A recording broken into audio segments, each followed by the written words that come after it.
ನಮಸ್ತೆ ಮಿತ್ರರೇ, ಇವತ್ತೊಂದು ಸ್ಪೆಷಲ್ ಆದ ಹಲ್ವ ಮಾಡೋಣ. ನೀವು ಗೋಧಿ ಹಲ್ವ ತಿಂದಿರುವಿರಿ, ಕ್ಯಾರೆಟ್ ಹಲ್ವ ತಿಂದಿರುವಿರಿ. ಇವತ್ತು ನಾನು ಉದ್ದನ್ನು ಬಳಸಿ, ಉದ್ದು ಅಥವಾ ಉದ್ದಿನ ಬೇಳೆ ಎರಡು ಸಾಕ್ತದೆ, ಯಾವುದು ಉಪಯೋಗಿಸ್ಬೋದು. ಒಂದು ರುಚಿಕರವಾದ ಮತ್ತು ಆರೋಗ್ಯದಾಯಕವಾದ, ಅಂದರೆ ಇದನ್ನು ಹೆಚ್ಚಾಗಿ ಆಂಧ್ರ ಪ್ರದೇಶ ಹಾಗೂ ತಮಿಳುನಾಡಿನವರು ಹೆಚ್ಚಾಗಿ ಇದನ್ನು ಮಾಡ್ತಾರೆ. ಈ ಹೆಣ್ಣು ಮಕ್ಕಳಿಗೆ ಈ ಪೀರಿಯಡ್ಸ್ ಆಗೋ ಟೈಮ್ನಲ್ಲಿ ಇದನ್ನು ಕೊಟ್ಟರೆ ಒಳ್ಳೆ ಬಲವರ್ಧಕ, ದೇಹಕ್ಕೆ ಬಹಳ ಉತ್ತಮ. ಹಾಗಿರುವಾಗ ಯಾರೆಲ್ಲ ನನ್ನ ಚಾನಲನ್ನು ನೋಡ್ತಿದ್ದೀರಿ, ಯಾರೆಲ್ಲ ಇನ್ನೂ ಸಬ್ಸ್ಕ್ರೈಬ್ ಆಗಿಲ್ಲ, ದಯವಿಟ್ಟು ಸಬ್ಸ್ಕ್ರೈಬ್ ಮಾಡಿ, ಸಪೋರ್ಟ್ ಮಾಡಿ ಅಂತ ಹೇಳುತ್ತಾ ಬನ್ನಿ ಈ ಆರೋಗ್ಯದಾಯಕವಾದ ಹಾಗೂ ರುಚಿಕರವಾದ ಉದ್ದಿನ ಹಲ್ವವನ್ನು ಹೇಗೆ ಮಾಡುವುದು ಎಂದು ನೋಡೋಣ. ನಮಸ್ತೆ ಮಿತ್ರರೇ, ಇಲ್ಲಿ ನೋಡಿ, ಇವತ್ತೊಂದು ಸ್ಪೆಷಲ್ ಆದ ಉರುದ್ ದಾಲ್ನಿಂದ, ಉದ್ದಿನ ಬೇಳೆಯಿಂದ ನಾವು ಒಂದು ಹಲ್ವ ಮಾಡೋಣ. ನಾನೀಗ ಚಿಲ್ಕದ್ದು ತೆಗೆದುಕೊಂಡಿದ್ದೇನೆ, ಅಥವಾ ನಿಮಗೆ ನಿಮ್ಮ ಹತ್ರ ಚಿಲ್ಕದ್ದು ಇರದಿದ್ದರೆ ನೀವು ಈ ಸಿಪ್ಪೆ ತೆಗೆದದನ್ನು ಸಹ ಯೂಸ್ ಮಾಡ್ಬೋದು. ಅಥವಾ ಇಡೀ ನೋಡಿ ಹೀಗೆ ಬ್ಲ್ಯಾಕ್ ಉರುದ್ ದಾಲ್ ಬರ್ತದೆ, ಇಡೀ ಅದು ಸಹ ತೆಗೆದುಕೊಳ್ಬೋದು. ಇದನ್ನು ಹೆಚ್ಚಾಗಿ ಆಂಧ್ರ ಪ್ರದೇಶದಲ್ಲಿ ಮಾಡುವಂತಹ ಇದು ರೆಸಿಪಿ ಬಹಳ ರುಚಿಕರವಾಗಿ ಬರ್ತದೆ. ಅದರಿಂದಾಗಿ ನಾವು ಸಹ ಇಲ್ಲಿ ಮಾಡಿ ನೋಡುವ, ಮತ್ತು ಸುಲಭ ರೀತಿಯಲ್ಲಿ ಮಾಡುವಂತಹದ್ದು. ಈಗ ಇದಕ್ಕೆ 1 ಬೌಲ್ನಷ್ಟು ಇಂತಹ ಉದ್ದಿನ ಬೇಳೆ ಯಾವ ಸಾಕ್ತದೆ, ಬಿಳಿ ಉದ್ದಿನ ಬೇಳೆ ಸಾಕ್ತದೆ, ಇಡೀ ಉದ್ದ ಆಗ್ತದೆ, ಯಾವ ಉದ್ದಿನ ಬೇಳೆ ಸಾಕ್ತದೆ. ಬಹಳ ಆರೋಗ್ಯಭರಿತವಾದದ್ದು ಇದು. ಹೆಣ್ಣು ಮಕ್ಕಳಿಗೆ ಹೆಚ್ಚಾಗಿ ಅವರಿಗೆ ಸ್ಟಾರ್ಟ್ ಮೆನ್ಸಸ್ ಆಗುವಾಗ ಇದನ್ನು ಕೊಟ್ಟರೆ ಶಕ್ತಿ ಸಹ ಬರ್ತದೆ ಮತ್ತು ಆರೋಗ್ಯದಾಯಕ. ಅರ್ಧ ಬೌಲ್ನಷ್ಟು ತುಪ್ಪ ಬೇಕು ಅಷ್ಟೇ. ಒಂದೇ ಬೌಲ್ ಸೇಮ್ ಅಳತೆಯಲ್ಲಿ 1 ಬೌಲು ಉದ್ದಿನ ಬೇಳೆ, ಅದೇ 1 ಬೌಲ್ನಷ್ಟು ಬೆಲ್ಲ. ನಿಮಗೆ ತುಂಬ ಸ್ವೀಟ್ ಬೇಕಿದ್ರೆ ಸ್ವಲ್ಪ ಹೆಚ್ಚು ತೆಗೆದುಕೊಳ್ಬೋದು. ಇದಕ್ಕೆ 1 ಬೌಲಿಗೆ 1 ಬೌಲ್ ಹದವಾಗಿ ಬರ್ತದೆ. ಸ್ವಲ್ಪ ಏಲಕ್ಕಿ, ಸ್ವಲ್ಪ ಗೇರು ಬೀಜ, ದ್ರಾಕ್ಷಿ, ಇದು ನಿಮಗೆ ಬೇಕಿದ್ದಷ್ಟು. ಈಗ ಮೊದಲಿಗೆ ಇಲ್ಲೊಂದು ಗ್ಯಾಸನ್ನು ಉರಿಸಿಕೊಂಡು ಈ ಬೇಳೆಯನ್ನು ಚೆನ್ನಾಗಿ ಹುರಿಯೋಣ. ಇದು ಒಳ್ಳೆ ಫ್ರೈ ಆಗಬೇಕು. ಎಷ್ಟು ಫ್ರೈ ಆಗಬೇಕಂತ ನಾನು ನಿಮಗೆ ತೋರಿಸ್ಕೊಡ್ತೇನೆ. ವೀಕ್ಷಕರೇ, ಇಲ್ಲಿ ನೋಡಿ, ಇಷ್ಟು ಫ್ರೈ ಆಗುವಾಗ ನೀವು ಬೇಕಿದ್ರೆ ನೋಡಿ ಒಂದು ತೆಗೆದು ಹೀಗೆ ಬಾಯಲ್ಲಿ ಹಾಕುವಾಗ ಕೊಟ್ಕೊಂತಹ ಆದರೆ ಸಾಕಾಗ್ತದೆ. ಇಷ್ಟ ಆಗುವಾಗ ನಾವು ಇದನ್ನು ತೆಗೆದುಕೊಂಡು ಗ್ಯಾಸ್ ಆಫ್ ಮಾಡ್ಕೊಳ್ಳೋದು ಬೇಡ. ಇದರಲ್ಲಿ ನಾವು ಬೆಲ್ಲ ಕರಗಲಿಕ್ಕೆ ಇಡುವ. ನಿಮ್ಮ ಹತ್ರ ಬೆಲ್ಲ ಇಲ್ಲದೆ ಬೆಲ್ಲದ ಪುಡಿಯನ್ನು ಸಹ ನಾವು ಯೂಸ್ ಮಾಡ್ಬೋದು. ಈಗ ನಾನು ಇಡೀ ಬೆಲ್ಲ ಉಂಟಲ್ಲ, ಇದನ್ನು ಬೆಲ್ಲ ಕರಗಿಸ್ತೇನೆ. ಸ್ವಲ್ಪ ನೀರು ಹಾಕೊಂಡಿದ್ದೇನೆ. ನೀರು ಹಾಕಿ ಬೆಲ್ಲವನ್ನು ಸುರಿಗೆ ಕಲಡಿಸಿಕೊಳ್ಳೋಣ. ಅಲ್ಲದೆ ನಮಗೆ ಈಗ 3 ಲೋಟಗಳಷ್ಟು ನಮಗೆ ಬಿಸಿ ನೀರು ಬೇಕು. ಈಗ 1 ಬೌಲು ನಾವು ತೆಗೆದುಕೊಂಡ್ರೆ ಇದು 3 ಬೌಲ್ನಷ್ಟು ನೀರನ್ನು ನಾನೀಗ ಬಿಸಿ ಆಗ್ಲಿಕ್ಕೆ ಇಟ್ಟುಕೊಂಡಿದ್ದೇನೆ. ಅದು ಕುದಿಲಿ. ಇಲ್ಲಿ ಬೆಲ್ಲದ ನೀರಾಗ್ಲಿ. ಇಲ್ಲಿ ಇದು ತಣ್ಣಗಾದ ಕೂಡಲೇ ಈಗ ಇದನ್ನು ಪೌಡರ್ ಮಾಡಲಿಕ್ಕೆ ಉಂಟು. ಇಲ್ಲಿ ಇದು ತಣ್ಣಗಾಗಿದೆ. ಇಲ್ಲಿ ಬೆಲ್ಲ ಕರಗ್ತಾ ಉಂಟು. ಸರಿ ಕರಗಿಕೊಂಡು ಇದರದ್ದು ಒಳ್ಳೆ ಮಿಶ್ರಣ ಆಗಲಿ. ಮತ್ತು ಇದನ್ನು ಗಾಳಿಸ್ಕೊಳ್ಲಿಕ್ಕೆ ಉಂಟು ನಮಗೆ. ಈಗ ಇದನ್ನು ನಾನು ಮಿಕ್ಸಿಯಲ್ಲಿ ಹಾಕಿ ನೋಡಿ ಪೌಡರ್ ಮಾಡಿ ತರ್ತೇನೆ. ಒಳ್ಳೆ ಫೈನ್ ಆದ ಪೌಡರ್ ಆಗಬೇಕು. ವೀಕ್ಷಕರೇ, ಇಲ್ಲಿ ನೋಡಿ, ಈ ರೀತಿಯಾಗಿ ಪೌಡರ್ ಆಗಿದ್ದು ಬಂತು. ಕಾಣ್ತದಲ್ಲಿ ನಿಮಗೆ. ನಿಮ್ಮ ಹತ್ರ ಇದೆ ಹೀಗೆ ಸಿಪ್ಪೆದು ಇರದಿದ್ರೆ ಖಾಲಿ ಉದ್ದಿನ ಬೇಳೆಯಲ್ಲಿ ನಾವು ಇಡ್ಲಿ ಮಾಡುವಂಥ ಉದ್ದಿನ ಬೇಳೆ ಸಹ ಆಗ್ತದೆ. ಈಗ ಇಲ್ಲಿ ನೋಡಿ, ಇದು ನೀರಾಯಿತು, ಬೆಲ್ಲ ನೀರಾಗಿದೆ. ಈಗ ಇದನ್ನು ಗಾಳಿಸ್ಕೊಳ್ಳಿಕ್ಕೆ ಉಂಟು. ಅದರ ಮೊದಲು ಇದರಲ್ಲಿ ನಾವೊಂದು ಕಡಾಯಿಯನ್ನು ಇಟ್ಟುಕೊಳ್ಳೋಣ. ಕಡಾಯಿ ಬಿಸಿಯಾಗಿ.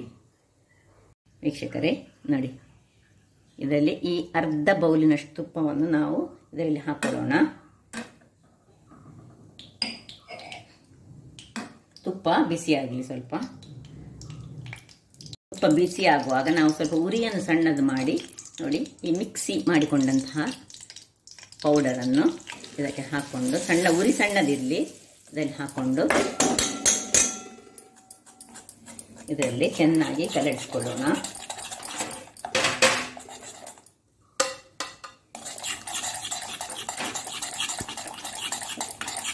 ಸ್ವಲ್ಪ ಉರಿ ದೊಡ್ಡದು ಮಾಡ್ಕೊಳ್ಳೋಣ.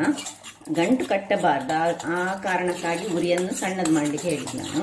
ಇದರಲ್ಲಿ ಈಗ ಚೆನ್ನಾಗಿ ಇದು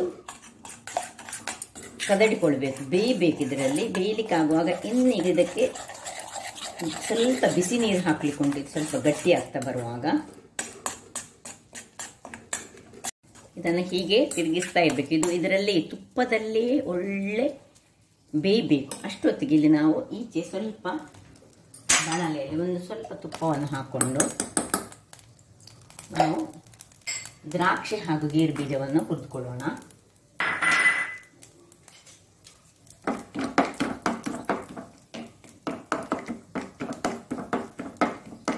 ಇದು ಸಣ್ಣ ಉರಿಯಲ್ಲಿ ಇರಬೇಕು. ಇದು ಸಣ್ಣ ಉರಿಯಲ್ಲಿ ಇದ್ದು ಆಗಾಗ ಸ್ವಲ್ಪ ತಿರುಗಿಸ್ಕೊಳ್ಬೇಕು. ನಾನು ಸ್ವಲ್ಪ ಪ್ರಮಾಣದಲ್ಲಿ ಇಬ್ಬರಿಗೆ ಆಗುವಷ್ಟು ಮಾಡಿದ್ದೇನೆ. ನೀವು ತುಂಬ ಪ್ರಮಾಣದಲ್ಲಿ ಮಾಡಿದರೆ ಬಹಳ ಚೆನ್ನಾಗಿ ಬರ್ತದೆ. ಅದನ್ನು ಸ್ಟೋರ್ ಮಾಡಿಸಿ ಇಟ್ಕೊಳ್ಬೋದು. ಇಲ್ಲೀಗ ಇದು ಸ್ವಲ್ಪ ಇದಾಗುವಾಗ ಫ್ರೈ ಆಗುವಾಗ ಈ ದ್ರಾಕ್ಷಿ ಇದಕ್ಕೆ ಹಾಕ್ಕೊಳ್ಳಿ. ದ್ರಾಕ್ಷಿ ಉಬ್ಬಿ ಬರುವಾಗ ಇದನ್ನು ಆಫ್ ಮಾಡಿಕೊಂಡ್ರೆ ಆಯಿತು. ಹಾಗೆ ಇರಲಿ. ಈಚೆ ಇಲ್ಲಿ ಬರುವ ಇದು ಸ್ವಲ್ಪ ಉರಿ ದೊಡ್ಡದು ಮಾಡಿಕೊಂಡು ಈಗ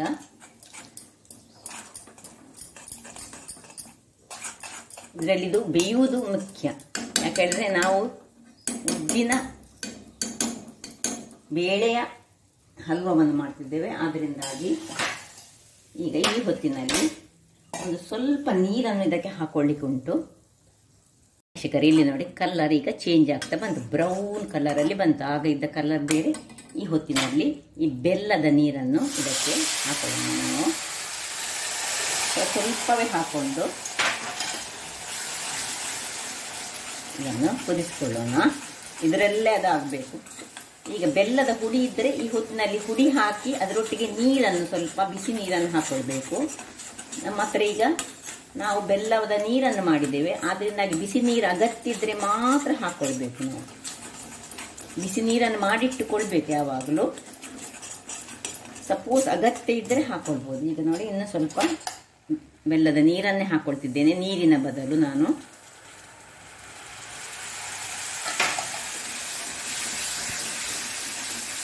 ಹೀಗೆ ತಿರುಗಿಸ್ಕೊಳ್ತಾ ಇರಬೇಕು. ವೀಕ್ಷಕರೇ ಇಲ್ಲಿ ನೋಡಿ ಸ್ವಲ್ಪ ಗಟ್ಟಿ ಆಗ್ತಾ ಬಂತು. ನಿಮಗೆ ತುಂಬ ಗಟ್ಟಿ ಬೇಕಿದ್ರೆ ಇನ್ನೂ ಸಹ ಹೆಚ್ಚು ಮಾಡ್ಬೋದು. ಅಥವಾ ಹದಾದಲ್ಲಿ ನಾವು ಸ್ವಲ್ಪ ಕ್ಷೀರದ ಹಾಗೆ ತಿನ್ನೋದಾದರೆ ಇಷ್ಟು ಹೊತ್ತಾಗುವಾಗ ಸ್ವಲ್ಪ ನಾವು ಏಲಕ್ಕಿ ಪುಡಿ ಹಾಕೊಳ್ಳೋಣ. ಮತ್ತು ಇಲ್ಲಿ ನಾವು ಫ್ರೈ ಮಾಡಿದ ಕ್ಯಾಶ್ಯೂ ನಟ್ಸ್ ಮತ್ತು ಇದನ್ನು ಇದಕ್ಕೆ ಹಾಕೊಳ್ಳೋಣ. ಹಾಕೊಂಡು ಸ್ವಲ್ಪ ತಿರುಗಿಸ್ಕೊಡ್ತಿದ್ದೇನೆ ನಾನು.